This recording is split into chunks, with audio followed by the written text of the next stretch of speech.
Hi, everybody, and welcome to the next edition of Take a Look Thursday. Here joining me is none other than Sean Langley. Say hi, Sean. Hi, Mark. Good afternoon. Let's say a Hi, good Mark. day. Sean, you were going to walk us through the View Plus today, but before we get going, I wanted to ask you a couple quick questions about the View Plus. If you don't mind, would you indulge me on that? Absolutely happy to. Great. So, for starters, what is the View Plus? View Plus, very simply, is a Microsoft Teams display. It's a relatively new category for Microsoft. It's not a Teams room, quite similar in functionality, but it's officially classed as a Microsoft Teams display. You will find it in Teams Admin Center under Displays. Excellent. Well, thank you for that. Could you tell us some of the differences between a Microsoft Teams room and a Microsoft Teams display?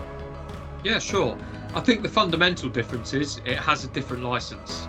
You use a Microsoft shared device license for a Teams display, and therefore it functions slightly differently.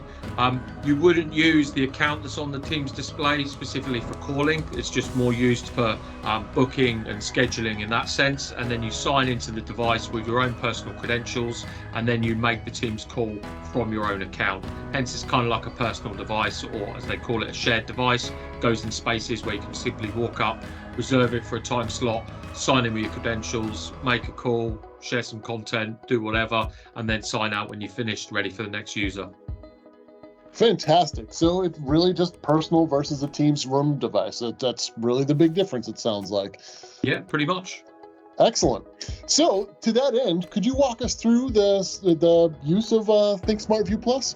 Yeah, absolutely. So here you can see the user interface, and this is a typical scenario where it's signed in with its shared device license in a shared space.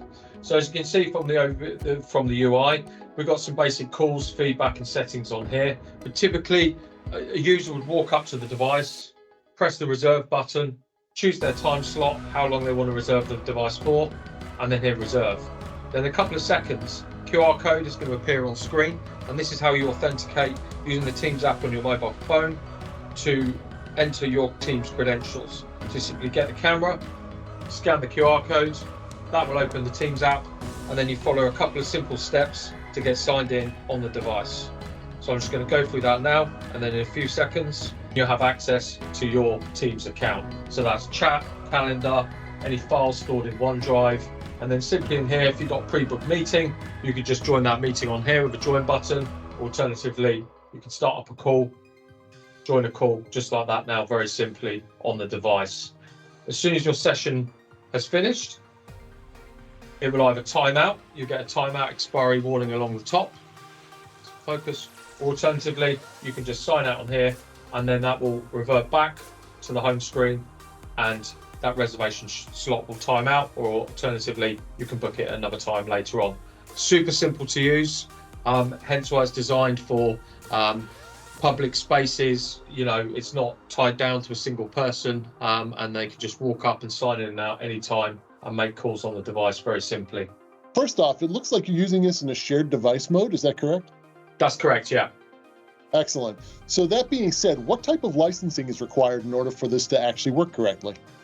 So it's a Microsoft shared device license. The good news is that's much cheaper than a Microsoft Teams Rooms Pro license, but obviously it has different functionality. It's more just for the device to operate and allowed to be signed in. So simply assign that license to a resource account, and then it will function in a hot desking shared space mode like you can see now on screen.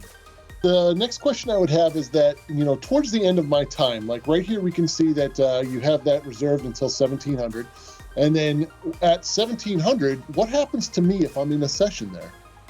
So you'll be prompted on screen that your session is about to expire.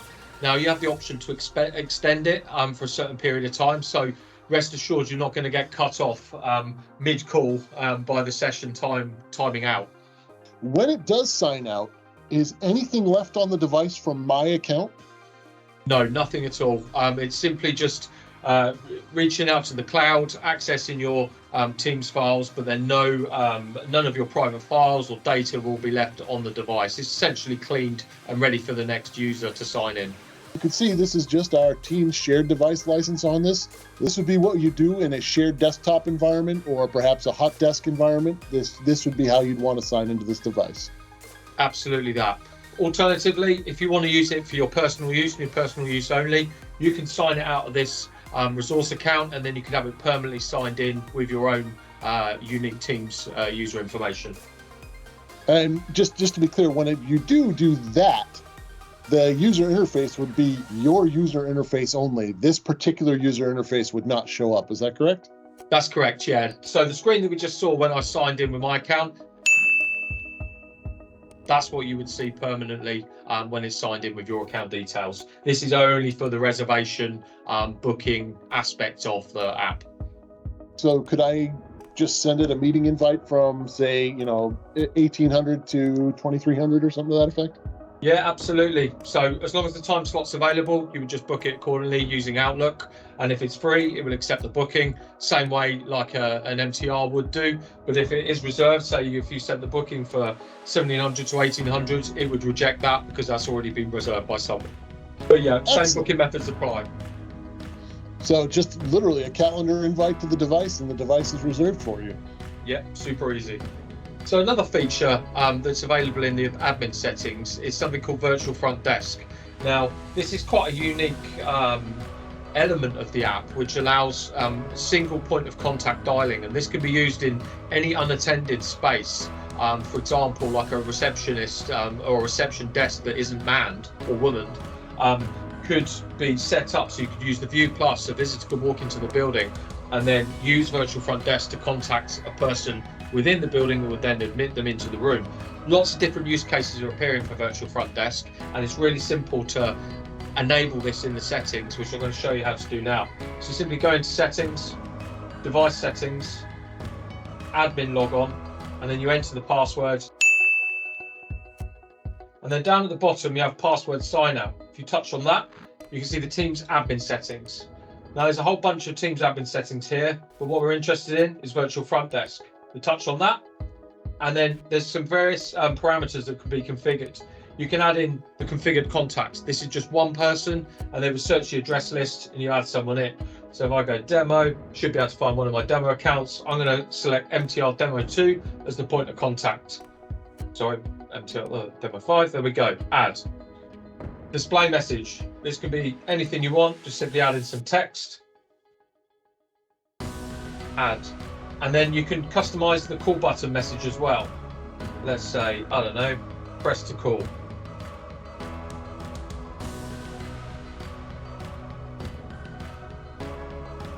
As soon as that's done, we want the video on by default, and then we just simply enable front desk mode.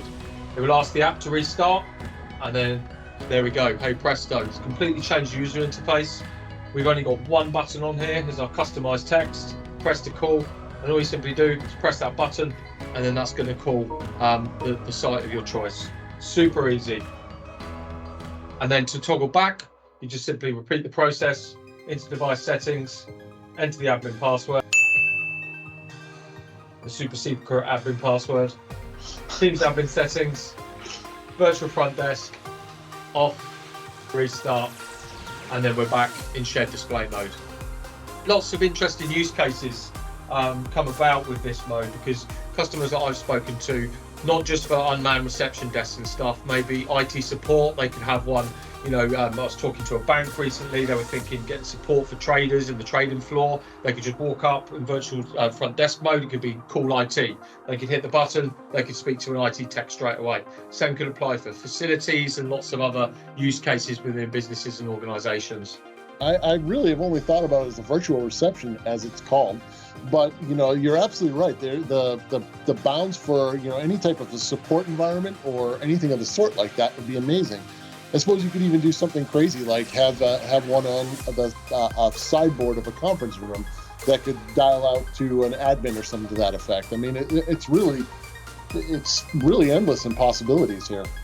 Totally agree, and I think as time goes by, more and more possibilities will kind of come to the surface, and customers have come up with some really great ideas so far. So it's always good from our point of view to be able to promote the product in the best way possible, and hearing about all these different use cases for it in this mode.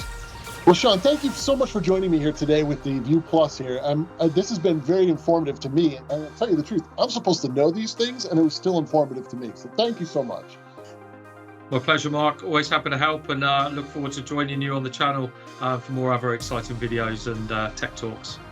Excellent. So thank you, and everybody, do me a favor, go out and like and subscribe to the YouTube channel. In addition to that, go find Sean on LinkedIn and give him a follow. I'm sure he needs some more followers over there. Sean, by the way, you are on LinkedIn, right? I am on LinkedIn, yeah. Not many other social media platforms, though. That's okay. We're even on that. To all of those of you out there watching this video, thank you so much for watching. Don't forget to like and subscribe to the YouTube channel. In addition to that, make sure you leave us some comments. I love reading the comments when you decide to leave them. But thank you so much for joining us today. And until next time, I guess we'll see you then.